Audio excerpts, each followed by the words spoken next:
اتر پردیش لوک سیوا آیوگ کے امتحان میں پوچھا گیا یہ سوال ہے کہ میر تقی میر کی شاعری کی خصوصیات قلم بند کیجیے۔ ہم سے میر تقی میر کی شاعری کی خصوصیات پوچھ رہا ہے۔ تو میر کب اور کہاں پیدا ہوئے، کس کے بیٹا تھے، کب انتقال ہوا، یہ سب ہم نہیں لکھیں گے، سیدھے ٹو دی پوائنٹ آئیں گے۔ میر تقی میر کی شاعری کی خصوصیات لکھیں گے۔ کس طرح شروع کریں گے؟ لکھیں گے کہ خدائے سخن میر تقی میر۔ اب دیکھیے، آپ صرف میر تقی میر لکھ کے بھی آپ کہہ سکتے ہیں کہ ان کا شمار اردو کے عظیم ترین شعراء میں ہوتا ہے، لیکن جب آپ خدائے سخن بھی لکھیں گے تو یہاں آپ میر کا ایک لقب بتاتے ہوئے جا رہے ہیں۔ اس سے ایگزامنر آپ سے متاثر ہوگا، آپ سے امپریس ہوگا۔ خدائے سخن میر تقی میر کا شمار اردو کے عظیم ترین شعراء میں ہوتا ہے۔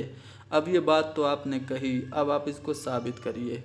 ان کی عظمت کا اعتراف بڑے بڑے شاعروں نے کیا۔ کس نے کیا؟ تو غالب نے کیا اور ذوق نے کیا۔ اس کے علاوہ بھی بہت سارے لوگوں نے کیا، لیکن 200 الفاظ میں ہی آپ کو کرنا ہے۔ تو غالب اور ذوق دو بڑے نام ہیں، تو ان کا آپ حوالہ دیتے ہوئے آگے بڑھیں گے۔ غالب بہت انا پسند شاعر تھے، اس کے باوجود بھی غالب کہتے ہیں کہ ریختہ کہ تم ہی استاد نہیں ہو غالب، کہتے ہیں اگلے زمانے میں کوئی میر بھی تھا، یعنی میر کو غالب استاد مانتے تھے۔ اور اس کے علاوہ ذوق جو کہ اپنے دور کے مشہور قصیدہ گو تھے، ان کو خاقانی ہند کا خطاب ملا تھا، وہ بھی میر کے کمال کے معترف تھے اور کہتے تھے نہ ہوا پر نہ ہوا میر کا انداز نصیب، ذوق یاروں نے بہت زور غزل میں مارا۔ یہاں پہ یہ میر کی کمال اور میر کی عظمت کے بارے میں ذوق کہہ تو رہے ہیں، لیکن یہ طنز بھی کر رہے ہیں مرزا غالب پہ، ٹھیک ہے۔ ذوق یاروں نے یعنی مرزا غالب کے بارے میں وہ کہہ رہے ہیں کہ غالب نے بہت زور لگایا لیکن وہ میر کے برابر نہیں ہوئے۔ تو اس سے آپ اندازہ لگا سکتے ہیں میر کی عظمت۔ میر کی عظمت کا اصل راز یہ ہے کہ جو کچھ ان کے دل پر گزری اسے آسان بول چال کی زبان میں ادا کر دیا۔ ایک خصوصیت ان کی شاعری کی سہل ممتنع ہے۔ سہل ممتنع کی الگ سے میں مثال آپ کو پیش کروں گا۔ تو جو کچھ ان پہ گزری انہوں نے بول چال کی زبان میں ادا کر دیا، اس لیے جس نے بھی پڑھا یا جس نے بھی ان کے اشعار کو سنا اپنے دل پر گزری ہوئی معلوم ہوئی۔ اسی لیے کہا جاتا ہے کہ میر کی شاعری جو ہے وہ آپ بیتی سے جگ بیتی ہو گئی ہے۔ میر نے آپ بیتی کو جگ بیتی بنا دیا۔ یہ بات آپ ہائی لائٹ کر کے لکھ دیں گے۔ کیوں میر نے اپنی شاعری کو آپ بیتی کو جگ بیتی بنایا؟ کیونکہ جو کچھ ان پہ گزرتی تھی وہ کہتے تھے، لوگوں کو لگتا تھا یہ تو میرے اوپر ہی ہے۔